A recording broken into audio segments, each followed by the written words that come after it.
வணக்கம். சற்று முன் கிடைக்கப்பெற்ற மிக முக்கியமான செய்தி ஒன்று வெளியாகி உள்ளது.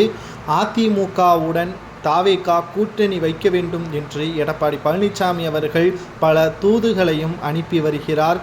பனையூருக்கு குறிப்பாக சொல்ல வேண்டும் என்றால், எடப்பாடி பழனிசாமி அவர்கள் மீண்டும் முதல்வராக வேண்டும் என்பதற்காக உட்கட்சி பிரச்சனைகளை சரி செய்ய வேண்டும், அதே சமயம் சரியான கூட்டணிகளையும் அமைக்க வேண்டும். ஆனால் தற்பொழுது விஜய் அவர்களது காலில் விழுவதை தவிர எடப்பாடிக்கு வேறு வழியே கிடையாது. ஆனால் விஜய் அவர்கள் ஒரே வார்த்தையில் கூறிவிட்டார், நீங்கள் எத்தனை முறை தூது வந்தாலும் 117 தொகுதிகள் எங்களுக்கு கொடுத்தால் மட்டும்தான் நாங்கள் உங்களுடன் கூட்டணிக்கு சம்மதம் தெரிவிப்போம்.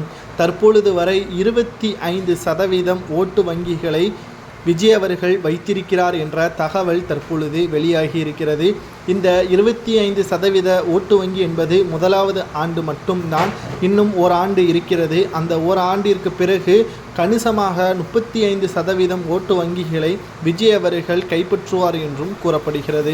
மேலும் 2026 சட்டமன்ற தேர்தலை பொறுத்தளவிற்கு விஜய் அவர்கள் யாருடன் கூட்டணி வைக்கிறாரோ அவர்களது தலைமைதான் நிச்சயம் ஆட்சியை அமைக்கும் என்ற எதிர்பார்ப்புகளும் அதிக அளவில் தமிழகத்தில் நடக்கக்கூடிய கருத்து கணிப்பின் முடிவில் வெளியாகக்கூடிய தகவலாகத்தான் நம்மால் பார்க்க முடிகிறது. நேற்று முன்தினம் கூட இணையதளத்தில் திமுக பாஜகவிற்கிடையே மோதல் ஏற்பட்டது. ஆனால் இருவரையும் விட டிவிகே ஃபார் டிஎன் என்ற ஹேஷ்டேக் தான் உலக அளவில் 2வது இடத்தில் வந்ததையும் நம்மால் பார்க்க முடிந்தது. இருவரும் அவர்களது குறையை மாறி மாறி வெளிப்படுத்தினார்கள் மக்கள் மத்தியில். இவர்களது இருவரும் ஆட்சியே தேவையில்லை, தமிழகத்தின் நலனை கருதி, தமிழக மக்களின் மாற்றத்தை கருதி தமிழக வெற்றி கழகத்திற்கு ஒருமுறை ஓட்டுக்களை செலுத்துங்கள் என்பதற்கேற்ப இந்த ஹேஷ்டேக் முற்றிலுமாக அனைவரையும் கவர்ந்தது என்று கூறலாம்.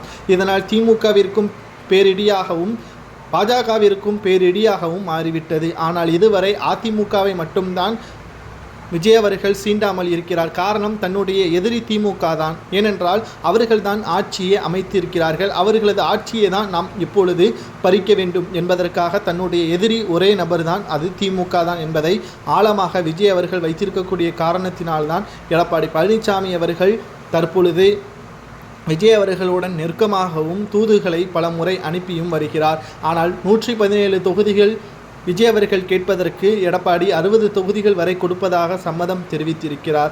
ஆனால் இதற்கு விஜய் அவர்கள் உடன்படலாமா, அல்லது 117 தொகுதிகள் வரை விடாப்பிடியாக கூட்டணி பேச்சுவார்த்தை நடத்தலாமா, அல்லது தனித்தே தமிழகம் முழுவதும் போட்டியிடலாமா என்பதை கூறுங்கள்.